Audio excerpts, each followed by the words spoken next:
আমি কোনো গ্রুপ দেখতে পাচ্ছি না। যারা ইলেকশনে আসবে সবাই একসাথে ইলেকশন করবে, উৎসব হবে একটা। হ্যাঁ, অবশ্যই এগুলো চিন্তার ব্যাপার। খেলাটা তো ক্রিকেট, ভদ্রলোকের খেলা এবং ভদ্রলোকের যেই সংজ্ঞাগুলো আছে সেগুলো প্রত্যেকটা স্টেপে আমাদের ফলো করা উচিত। কেননা নির্বাচনটা একটা অল্প সময়ের জন্য, আর ক্রিকেট খেলাটা বাংলাদেশের।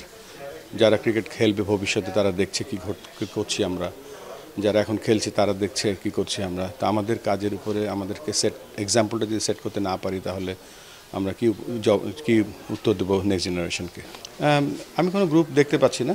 যারা ইলেকশনে আসবে সবাই একসাথে ইলেকশন করবে, উৎসব হবে একটা। আমি ব্যাপারটা এর মধ্যে দেখছি আর কি। দুটো দিক, একটা হচ্ছে কালকের ম্যাচটা খুব গুরুত্বপূর্ণ আমাদের জন্য, এই টুর্নামেন্টে টিকে থাকার জন্য। আর যেহেতু আমি বোর্ড প্রেসিডেন্ট, আমি দল সম্বন্ধে কোনো মন্তব্য এখন করতে চাচ্ছি না, একেবারে ইভেন্টসের পরে করব। ঢাকা বিভাগ এমন একটা বিভাগ যেখানে রাজধানী এবং এর পরিধি অনেক বড়, এবং এখানে শুধু কন্ট্রিবিউশন না, এর সম্ভাবনা, ক্রিকেট সম্ভাবনা শুধু না, সব স্পোর্টসের সম্ভাবনা অনেক।